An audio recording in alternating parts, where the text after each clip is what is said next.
Hi everyone, and thank you for joining us again for another Sage Intacct presentation. Today we're going to look at cash management. My name is Philippa and I'm one of the Sage Intacct consultants here at PKF Smith Cooper, and I'm going to walk you through today's presentation. So the objectives of today are for us to go through the overview of the different types of accounts you can have in Sage Intacct. We're then going to do an overview of the different types of bank transactions you can have in Sage Intacct. We're then going to look at some rules that you can create in Intacct to make your reconciliations easier. Have a quick discussion about connecting your bank feeds, and then do a dummy reconciliation. Okay, so I'm going to turn off my camera and I'm going to jump into the instance and I'll be able to show you a bit more from there. Okay, so the first thing we're going to go over then is the account types. So there's three types of accounts in Sage Intacct. You've got a current account, a savings account, and a credit card account. You can control within your company who has permissions to each of these, and you can also set these up at a top level to share across your multi-entity system, or you can just set them at entity level, which will just keep them internal to that entity, depending how your business model looks. Okay, so for a current account then, you can do manual payments, you can do funds transfers, you can make deposits into them, you can reconcile, you can connect your bank feed, you can use the check function that's intact, and you can make and receive payments.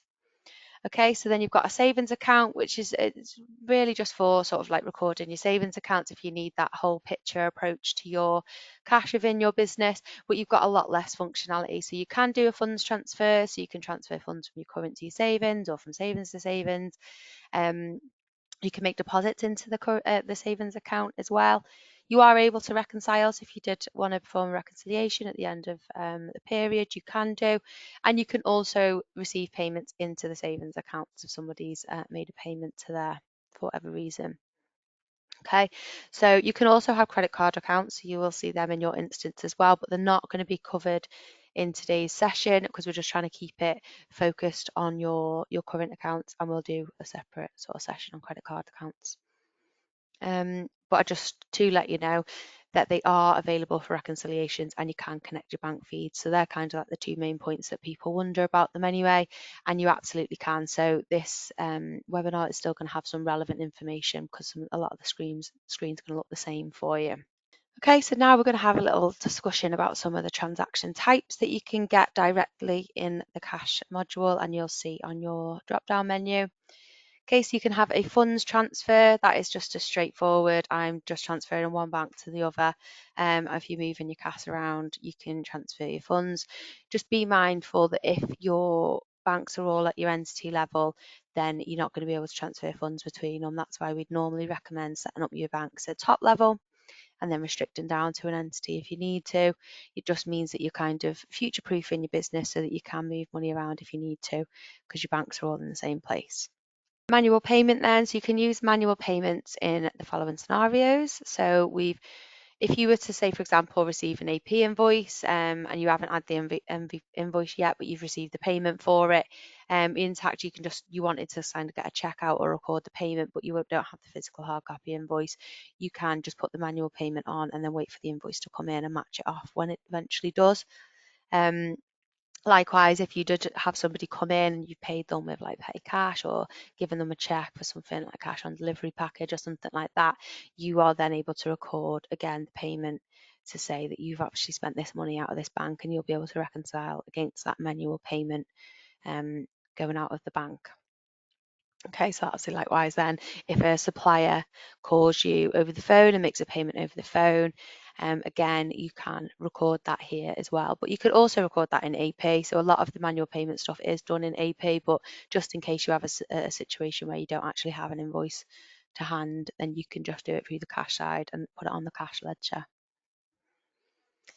Okay, and the final one you'll see on your menu then is going to be a deposit. So you can make a direct deposit into your bank, and that's a lot of the time what people use for when they receive payments for undeposited funds. So they'll kind of complete that workflow when they get the payments, undeposited funds account, accounts receivable invoices, advances, things like that. any other receipts that they've got in cash management. So if you are using the undeposited funds, then that's where you'd go to kind of complete that process once you've done what you need to do in accounts receivable. Okay, so the next thing I want to discuss with you are rule sets. Okay, so before I do that, I'm going to just nip into the system and show you a little bit about those current accounts that I've just mentioned, and then we're going to discuss rule sets. Okay, so I am at my top level at the moment. I'm going to go to cash management, and I can see here I've got the 3 accounts that I mentioned. I've got current account, savings account, and credit card account. Okay, so I'll pop into one of my current accounts. Here I've got a full list of all of my current accounts because I haven't got any of them at entity. If I click to include private, there's none there showing at my entity level. So all these are at top level. I'm going to go here into my GBP one and press edit. You'll see all the information I need here stored, the account number, the sort code, anything like that. And you can also see here where it's assigned to a location. So even though it's at top level, I'm still able to assign that down to an entity. What you'll also see here is that I can assign some GL accounts for sort of service charges and interest. So in a reconciliation later on, I'm able to click on an entry and say, that's interest, that's service charge, and they will post journals to these respective accounts and clear them off the reconciliation for you. So you are able to do some management inside there. And the next thing I can show you is the rule set. So there's a rule set here that's applied. So I'm going to go back into my slides and explain a little bit about why that is and what that is for.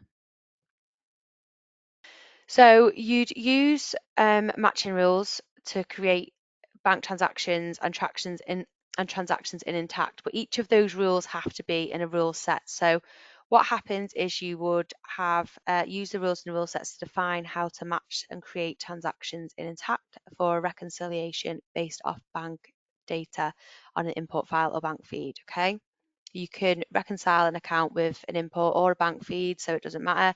They always need to have a rule set applied. So if I was to use that bank account that I set up without and I wanted to do a reconciliation on it, it needs to have a rule set applied to it. Okay, so it's going to be important to know how to set them up. Rules are assigned to rule sets, and then rule sets are assigned to your bank. So as you've just seen there, you've got the rule set applied to your bank, but within that is going to be rules. So on this little workflow here, you can see that what you'll do is create the rules. You have a create rule or a match rule. You'll add them rules to a rule set, put them in an order that you want, and then you'll add that to an account. Following that, when you come to run a reconciliation, these rules from the beginning will validate in that reconciliation. So the difference between those two things is a matching rule is essentially going to use rules to match transactions in Intacct. It's going to sort of say everything that's got the same amount and the same date and the same payee is going to match automatically. And a creation rule is going to create a transaction for you. So a creation rule would kind of say anything that has the word HMRC in it, the letters HMRC in it, is going to be posted to this GL account. So I'll show you a little bit more about them now, but that's just an overview of how that works. So the process you need to follow is rules, go inside a rule set, and then they get added to accounts. So the first one we'll go over then is a matching rule. So matching rule first applies any filters to reduce the number of unmatched transactions for a more accurate matching. So here at the top, you'll see when I'm setting up a matching rule, I've got my filters section, so I can add the filters. So I can first say filter out all the transactions that are after a certain date, or filter out all transactions that are over a certain value or under a certain value, or filter out all transactions which contain certain names or certain departments or anything like that. So they're getting rid of those transactions. You're only looking at those transactions. Okay, so if you're not using any filters, it will just go, it will consider all of the transactions on the list. So you're kind of making the rule applicable to all transactions. Okay, the next thing that the rule will sort of look to do is it will go on what transactions are grouped based on. So on the selection options, for example, multiple intact transactions might be grouped together based on a document number. So you want to match that to kind of one lump sum at the bank, sorry. So you can group them transactions. So say if you've had one invoice number, invoice 123, and you've had multiple payments for that, you can set up a rule that's kind of grouping the bank transactions by the document number or the posting date, and then the payment will match against it. So it doesn't kind of miss anything like that when you've had multiple payments in for one invoice or something. Okay, and then the final thing it will do is use matching conditions. So the matching conditions consider like the total value of the group that you've just filtered, and then it will match it against a single transaction. So for example, if the total amount of a group of intact transactions needs to equal the total amount of the bank transactions in order to match. If you're trying to match multiple transactions to one lump sum, then you're going to be able to do that if you set up these matching conditions down here. So you can either make them as kind of strict or as lenient as you want. You can say that you want the document number to be the document number, the amount to be called the amount, the description to be called the description, and then it's going to be really strict and it's not going to automatically match anything, because descriptions tend to be not really very matching a lot of the time. So they're similar, but they're not necessarily matching. And if you did want it to be a bit more lenient, you can just say that you want just look at the amounts and the document numbers, and then it will obviously probably automatically match a lot more for you. Okay, so it'll work. We'll using these points at the side here when you can say you can access, anytime you go in and access the account reconciliation page, these rules will do a sweep and check all the transactions that are on there. So whenever you import a bank file, it will do a sweep from there, or whenever bank transactions arrive from a bank feed. So say if your bank feed refreshes every 4 hours or something like that, it's going to automatically run these rules and validate these rules against what you've got showing in your bank, just so when you do come to do a reconciliation, you might do yours at month end or end of a week, a lot of the work will be done for you, and you can just do what's left and what needs looking at. You can kind of go from there. Okay, so that's a matching rule. That's just going to match the transactions off for you. It's not going to do anything other than just match them. And you are able to unmatch them. So if you get to the end of reconciliation and you've got something left over and you need to go and have a look, and you notice that something's matched incorrectly, you can always go and unmatch it. So the next one that you can have in these rule sets is a creation rule. So the creation rule is a little bit different. What it will do is automatically create transactions in Intacct that automatically match your bank transactions. So you can maybe use this with credit card transactions or journal entries. So maybe you might have anything that comes in with a certain posting date. Say if the posting date is higher than that value and the transaction type is a debit and it contains bank fee, then you just know that you want to create a journal type to be posted to your interest GL account or something like that. So you can set up a rule like that. Quite a common one that people might do is payroll one. So if you've got your payroll provider and you can see that coming through in your bank each month, you know what the payee or the name's going to be. So you can say anything that contains this name is going to go to our payroll account. It's going to go to our salaries and wages account, and you can set up a journal. And so this will actually automatically create journals in Intacct for you, and it'll post them into a draft state, so you can then go later and post them, but it will sort of do half the work for you. So let's just go back into Intacct and have a little look at how they look in real time. Okay, so I'm going to go to cash management. I can see here that I've got a rule set applied. So if I just press view on this rule set, I can see here what's applied. So this rule set contains quite a lot of rules. So it's got 3 matching rules and 2 create rules. So at the top here, it's saying that it wants a simple amount, document number and date match. So let's have a little look what that one looks like. So it's not filtering anything. So it's not using that. It's not grouping anything. It's just using matching conditions. So if the posting date and the date matches and the amount matches and the document number matches, removing the leading zeros, then I want these transactions to automatically match. So that's a very basic one that we probably do normally set up when we set your banks up anyway. And that's the kind of most basic form that you can have. That will clear that down. But then they've got a second one here. So once this is finished applying, they will then look to apply on whatever's left. They'll apply this one. This one is a rule that will match intact payments to a payment lump sum, like a lump sum payment in the bank. So this is if you're having the sort of one line to one line doesn't match, you want to use that lump sum basis as well. So this is here, it is using the grouping, it's going to group transactions and the posting date, and then hopefully it will capture that sort of next net of payments in there for you to automatically match.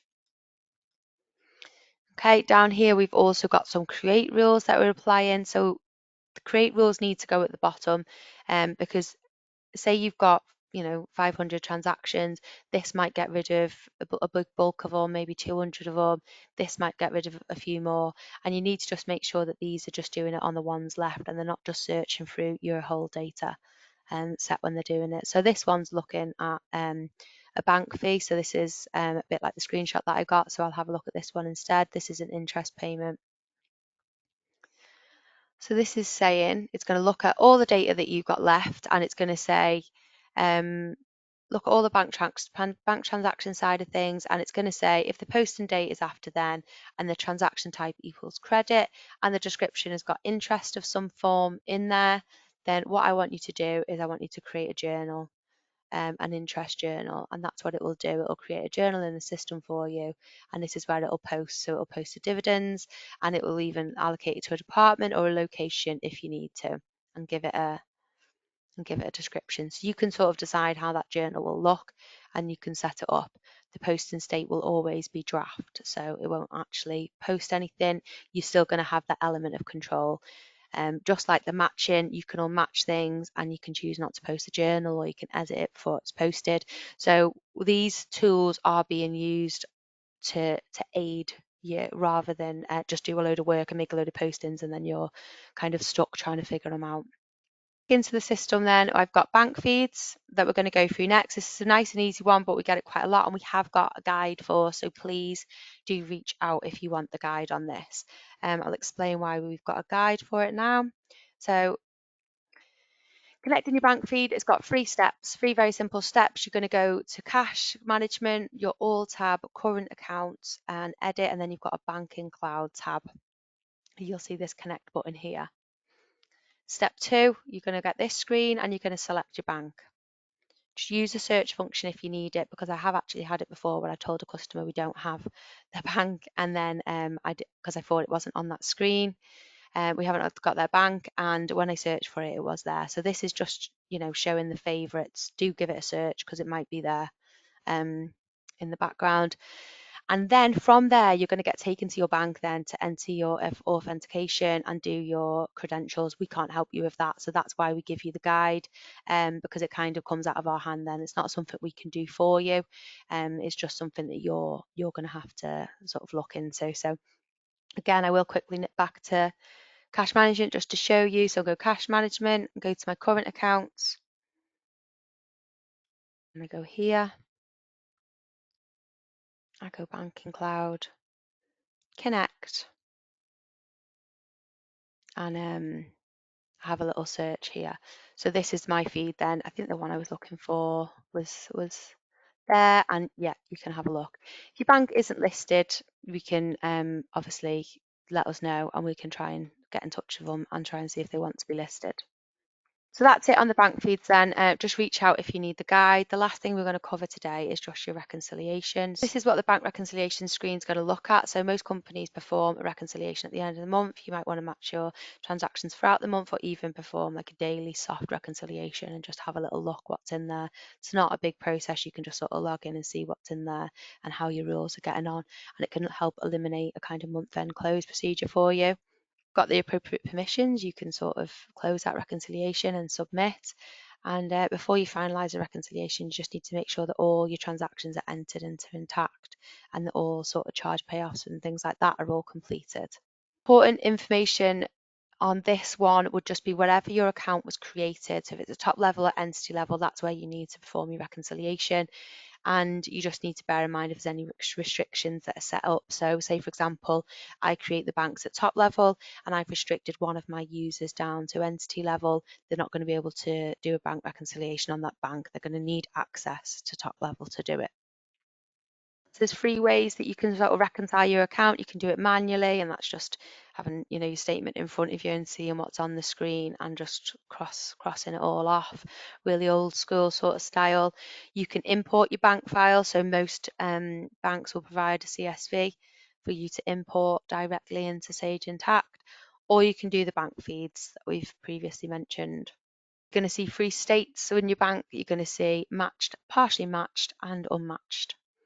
Okay, and I'm going to drop in now.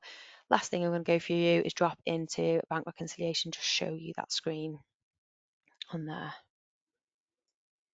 Okay, so I am at top level, so that's where my banks were from earlier. I'm going to go into bank.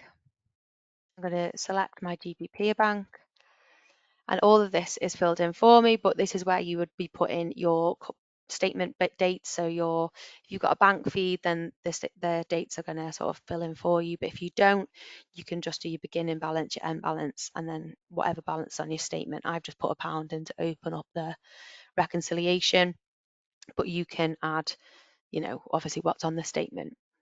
I've imported some transactions here just so I've got some dummy transactions to show you. So I've got an import file there. This is how you would import your statement. So you choose it as a CSV file from here and be able to import the statement from there. And if you wanted to see whatever rule set you've got applied to that bank and what rules are working within that bank, you can click, and here's my rules that we just went through a bit earlier on.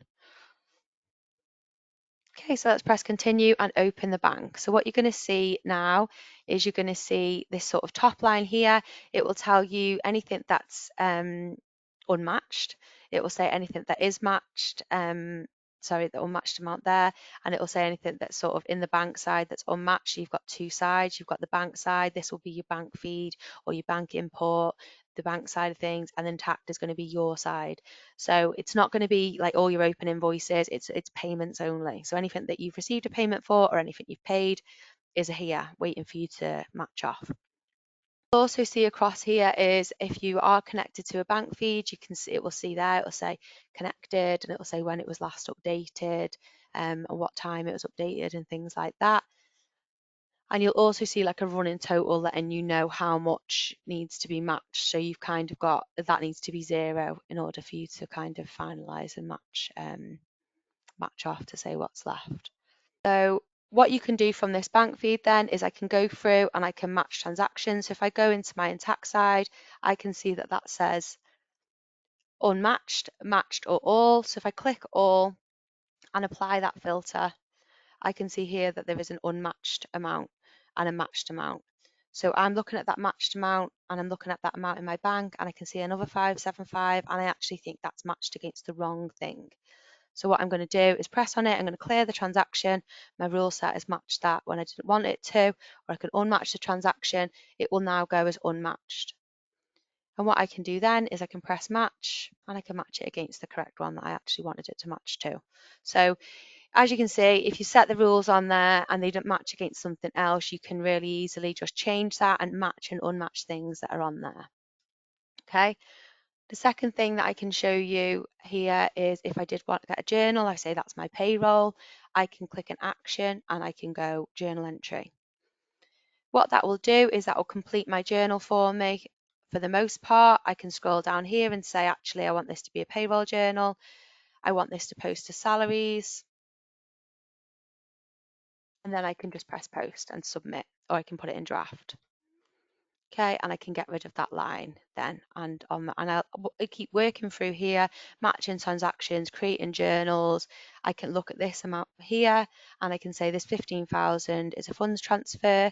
We actually received that. It's again, it's populated the amount, the date, the account in it, and all I'm doing is saying where I've received that from. So I can say I've received it from this account and doing a funds transfer. So there's a lot you can do in a reconciliation, and it will just tick and tick away until it's completed. In terms of questions in the chat that I'll just quickly cover. So do funds transfers need to be on the same entity? Yeah, the banks would need to be on the same entity, yes. So if you can transfer between funds that if you've got more than one bank account in that entity, but if they're all at top level, you can just transfer between all of them. So we recommend top level. Okay.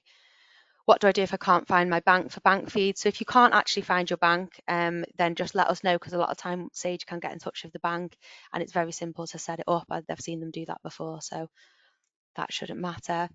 What happens if there's a contradicting rule set in rules in a rule set? It will go in that order. So the order that you've seen, it will take the top one and then the second one, then the third one. It will just go in that order. I've put some resources on there for you to have a look at. Obviously, drop us a message if you've got any questions, and we'll look forward to seeing you on the next webinar.